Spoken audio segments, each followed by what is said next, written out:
What's going on, guys? Welcome back to another episode of Game Time Discussions. My name is Cameron Selby here with Emery Cuzzy. Today we're going to break down some of what we believe are the biggest trade up and trade down candidates in this year's first round. Yeah, we kind of looked at like who we wanted when we did our drafts and our mock drafts, and we did our what we would do drafts. We kind of had these conversations about who we thought would be the best options to either move up or move down and get some extra picks. And so we're going to kind of tell y'all who we expect to kind of move around when draft day comes, so y'all are ready for potential movement. Yeah, before we get up to either category, we want to bring up honorable mention, so to speak. Somebody that we believe will be very active on draft day is Arizona Cardinals. They have the highest draft capital score by far out of any other team. Obviously, 8 picks in the top 150, including 2 first rounders, early second rounder. It just goes on. And on top of that, with all the QB needed teams, they're sitting there at 4. Obviously, Marvin Harrison Jr. is in their limelight, but if somebody just gives an offer that they can't refuse, it's very easy to see them trading back to a Minnesota at 11, to New York at 6, Right. Raiders at 13, etc., and so on. And then moving back up to go and grab somebody of high need, somebody like Roma Dunze, to solidify that need, because at that point they'd have 2 or even 3 first-round picks, just all the capital in the world on top of what they have. So that's somebody that we feel very good that we'll be moving around. That's what they did last year when they traded back for Will Anderson, the Will Anderson deal, and then moved right back up to get their first rounder. So Paris Johnson. Yeah. So yeah, talking about also, they have all this capital second, third round. They might decide that they really like one of these corners. They really like one of these edge rushers, and they're falling, and they're going to have to go maybe jump up in front of somebody that, needs one also. So I think they could definitely move up from 27, or even just buy another draft pick in the first round with their extra capital. So basically what we're saying is they've got 4, 27, 35, 66, 71. All 5 of those first round picks are not just going to be made and then just move on. They're going to move around a little bit. We just don't know which direction, so we wanted to bring those up. So we'll move it into our trade up candidates. This isn't a ranking. We're just going to gloss over 5 teams for each one that we think will happen. This one is the Buffalo Bills. Bills are a team that just traded away Stephon Diggs, just moved off of Gabriel Davis, and they're in a weird spot where they're 28th pick in the draft, and the 4th best receiver in this class will not be there, and they're going to have to go up and get him if they want to, and even the 5th or 6th receiver off the board, maybe, because there's a lot of jockeying around the 20s that we might see. Yeah, I could see them deciding if they wanted to go find a way to get Brian Thomas, moving up to get him. He's a little bit rich at this point, I think. But if he starts to slip and you're like, okay, well, we have to get in front of Cincinnati, going up to 17 is possible. And if they let him pass and they go and try to find a way to get a guy like A.D. Mitchell or, dare I say it, Xavier Worthy, who's going to probably go higher than we expect, or than we think he should, they could do that also. So I think they make a lot of sense to move up. Yeah, and I don't think that an additional first will be needed unless you did flirt with moving into the top 10. Right. Which I'm not ruling that out based on, how good we view the top 3 in this class, and then top 4 with Brian Thomas. I view him as somebody to watch going earlier than expected. So then we'll kick it over to the New York Jets. They're in an interesting spot after addressing both tackle positions with their moves to Morgan Moses, Tyron Smith. So they're not just going to sit pat and take the best available lineman. Now they might start flirting with the possibility of a luxury pick like a Brock Bowers, or trading up to wide receiver 3. It all is predicated on, quarterbacks and how high they go, but it can only benefit a team like the Jets, who are trying to find pieces to win right now.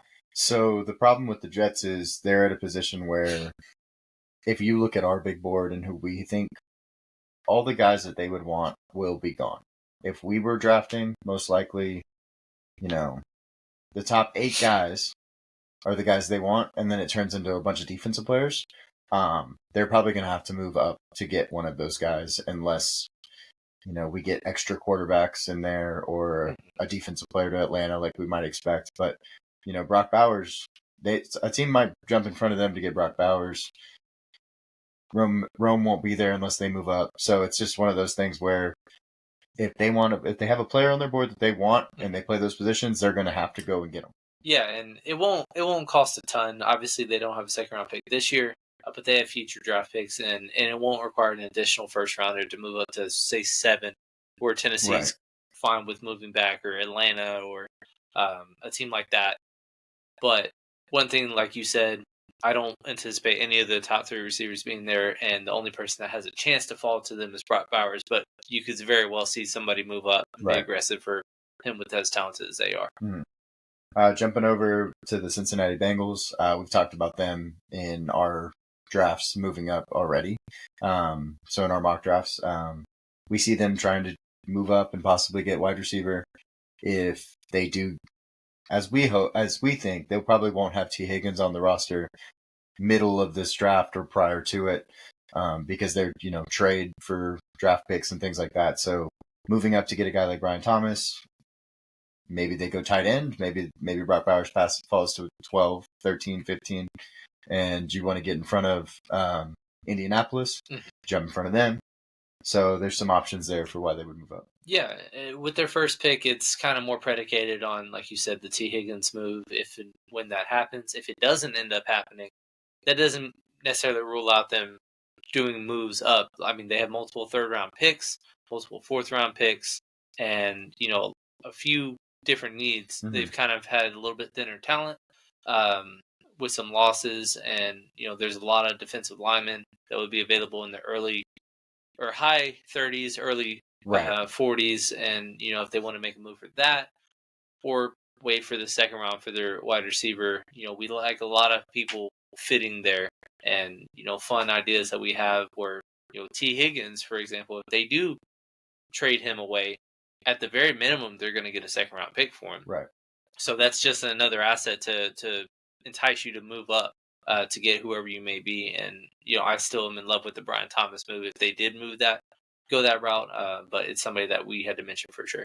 Yeah. And then also, I think if they do get that second round pick, it's a possible now we can go into the top 10 if they wanted to, and try to find a way to get the third wide receiver off the board.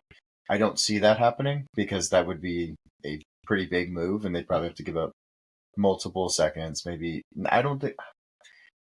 a second first, but I don't really think that that's reasonable. But at the same time, that might be the asking price. So yeah, it just kind of depends on the player and like you said, the asking price. But I think a really good trade fit is somebody that we mentioned in our mock 2.0 is moving with Denver to go up to 12. Mm-hmm. Obviously, Brian Thomas is very likely to be there at that point. Right. Minnesota would, in all likelihood, trade up, and it just kind of depends on who's there. But if it was the Chargers, I don't think they're taking wide receiver 4 at 11. They're going to be going offensive line. If it's Arizona, they're probably not there because they moved up, like we previously mentioned. Mm-hmm. A lot of different areas to address. It's not as much of a certainty, but it's more of a prediction nonetheless. Right. And then moving on, we're going to go to the Las Vegas Raiders. Again, multifaceted possibility. They've been linked to multiple quarterbacks in this draft. They've been very quiet with what they're thinking about doing. If Jaden Daniels, for whatever reason, were to fall to 3, I could see them moving the farm to try to get them because of the connection that he has with Antonio Pierce from the Arizona State days. Right. And then even if they don't do that and they stand pat and stay at 13 and take the best available player, whether that be a lineman, defensive player, they could still be one of the biggest candidates to move in back into the first round for QB5 or QB6, whether that be Bo Nix or Michael Penix. Yeah, and I think that's why they make the most sense as one of the higher teams to do something, because we have to find a quarterback. Mm-hmm. Raiders don't have a quarterback, really. I mean, Gardner Minshew's there, 2 years, $25 million, but he's an all-time backup, and he's one of the best at it. One of the better guys to bring on young guys, as we saw with Anthony Richardson last year. So getting a guy like Jaden Daniels or Michael Penix is probably the better fit for us at the end of getting that 5th-year option for him would be really, really helpful, I think, on our for the Raiders. For sure. Yeah. And like we said, it could be in multiple directions, but because of the ties that they've done with these QBs, and we just think it makes all the sense in the world. And then obviously, last but not least, the most obvious trade-up candidate, somebody that has already moved to get an additional first-round pick for the Texans about a month ago. The Minnesota Vikings obviously need a quarterback. They only signed Sam Darnold, let go of Kirk Cousins via free agency. They're moving up, or at the very least are going to take a quarterback, and you got to maneuver, find your way to do that. Just kind of depends on who their guy is. Yeah, I think that it's no secret they're doing it, but at the same time, if it's all the way to 3, that makes it more expensive. If it's to 4 or 5, I think it's less expensive. They move all the way to New England, they probably have to give a little bit more. Probably have to give up that 3rd or 1st. Yeah, so that makes the difference also, which is why they came ready with the 23rd pick. So yeah, and again, we love the situation that they're in for their future quarterback. We like it. I rank it as Caleb Williams, and then whoever goes to Minnesota is the outlook of the potential for these guys. You have the best receiver in football, one of the best tight ends, another great wide receiver too that you just drafted last year, and solid running back, great left tackle, and then the offensive mind and Kevin O'Connell. You couldn't ask for a better situation as a rookie quarterback, and they're going to get one at some point very early. It just depends on how early and who it is. Of course. Yeah. So yeah, we'll jump into our trade down candidates now. We have 5 teams to discuss. We're going to start off with the Denver Broncos. Obviously, a team that doesn't have a ton of cap space in the next 2 years. They're kind of trying to make do with what they have because of the Russell Wilson debacle. No 2nd-round pick, but they need a quarterback. They were one of the few that didn't make a sexy move. Jared Stidham is the only quarterback on the roster, and it's no secret that they need to find somebody. And but it's very interesting because of that lack of 2nd-round pick. They don't have the resources to move up necessarily to outcompete the offers that Minnesota or the Raiders right behind them at 12 and 13 have. But they could very well be a team that stands pat or trades back to get more assets, and then takes one of the next tier of the Spencer Rattlers or Michael Pratts of the world if they wanted to go that route. Yeah, I think that the best option for them is obviously, like we said, trade back and get some picks because they have no 2nd-rounder. But even more so, I don't see anybody really fighting them over Bo Nix. That's one of the, if they move to 21, 22, 23, I think he's still there. I think he's still falling because really, I think it's 50-50 on who is higher on boards between him and Michael Penix and Bo Nix, first off. And then second off, it's okay, well, now we have to find a fit for a team that needs a quarterback that's 24 years old and has to fit in the offense. Well, really, there's not one that I am that's the one, So I think that they could move back pretty far and still be comfortable in the fact that they're going to get Bo Nix. The only pushback I do have is just I don't disagree with that whatsoever, but a lot of times when you have a quarterback that you're infatuated with, you just kind of have to take that chance and take them there because we saw, in 2017 how smitten Sean Payton was with Patrick Mahomes to bring in for the last year or so of Drew Brees' career. And then all of a sudden, Kansas City swoops up from 27 all the way to 10 to take him. And it's like, all you had to do is move up to 8 or 9, and he's your guy. Right. But you were like, oh, he's going to fall to us. Well, if you think, oh, Bo Nix is going to fall to us, maybe somebody like the Raiders do a double take and just take him. And it's like, oh, now we're really, really stuck. Yeah, now what? So, yeah, we have extra picks, but we don't have the guy. And so that's the only pushback because you rarely see somebody trading back and then taking the quarterback anyways. Right. But that's obviously something that would be most ideal for them, especially for somebody like Bo Nix. Yeah. Jumping over to Tampa Bay. Tampa Bay has a good amount of holes on their defensive front. And at 26, you could get a guy. Say Chop Robinson's there. If one of the other edges drops to you, it might be the way to go. You could also get an interior D lineman, Jerzon Newton, Byron Murphy. But moving back a little bit, I think they could move back into the beginning of the second round, get an extra couple picks, maybe a third rounder. So they, move back, get a second and a third. We actually did that in one of our mock drafts for the Raiders to come up and get Michael Penix.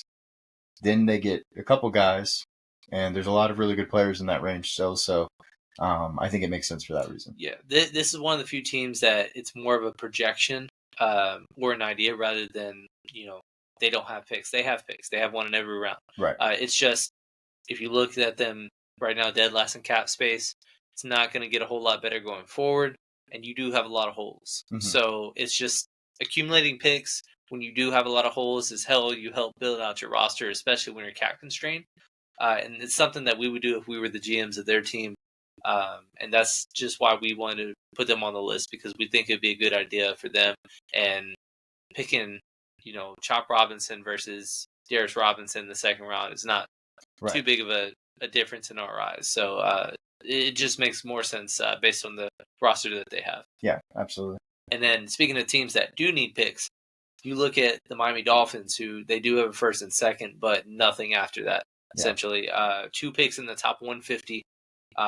Barely have any cap space. They did address some of the needs for all the departures that they had, but they just don't have enough picks to build out this roster. And I don't know how you can build off of the season that they had, but Buffalo has taken a step back, and the Jets are still the Jets. The Patriots haven't done enough to even come close to playoff contention. So this is your division. You got to get the best roster that you can put in forward. And there are people at 21 that they could select and we wouldn't be upset about. But it's just the overall body of work. They just don't have enough resources right now to fill out the roster for next year. Right. And I think that one big thing, like you said, they did a really good job in free agency, getting some guys that fit those positions and are going to help them. But they're going to have to pay those guys. And that's the thing, like with the cap space, all of those contracts are backloaded. So those guys become candidates to be cut and moved on from. Well, you have to have somebody to replace them. And if you don't have picks to pick it to get these guys for much cheaper, you're not going to be able to complete a roster, basically. So I think that they're probably one of the favorites to move down in my eyes, because they just have to find guys to replace these veterans and things that they just brought in. Shaq Barrett, Jordan Brooks, these types of guys that are probably not going to be there as long as, most people think. So. Yeah, and then we'll go on to the Chicago Bears. No, we're not telling that we're going to trade down from 1. Yeah. That's already, an afterthought. They've already selected Caleb Williams, even though the draft's a week away. We're talking about the 9th pick. That's because they don't have a second-round pick this year. And really, in that 9th range, after you traded for Keenan Allen, you solved your second receiver need. You have DJ Moore and Keenan Allen. You signed DeAndre Swift. You have 2 receiving tight ends now. You don't really have a need to use a top 10 pick on a receiver when you have a lot of needs in the front 7, or even as your second corner, as we've kind of mocked there before. And if there's a team that really needs or wants a QB4 that falls down the board, or QB5 that has just risen up and they just want to take the chance, you don't have to move that far down, and you're going to get the same exact guy that you probably would have if you drafted him at 9. So it just makes a lot of sense. Whether that be, the second defensive end or even first defensive end off the board. There's not many teams outside the Falcons that are in the top 15 or the 10 to 15 range that are going to for sure take a defensive player. And it just makes a lot of sense based on where they're at. And they shouldn't go receiver if you're going to try to build out the roster properly. So those picks that are on the board are their only picks in the whole draft. Yeah. So they have 4 picks. Moving back from 9, another guy that you didn't mention, Brock Bowers, he'll probably still be on the board. If he's not, we're very happy because someone did the right thing. But at the same time, people are going to want to jump up in front of the Jets, like we talked about earlier.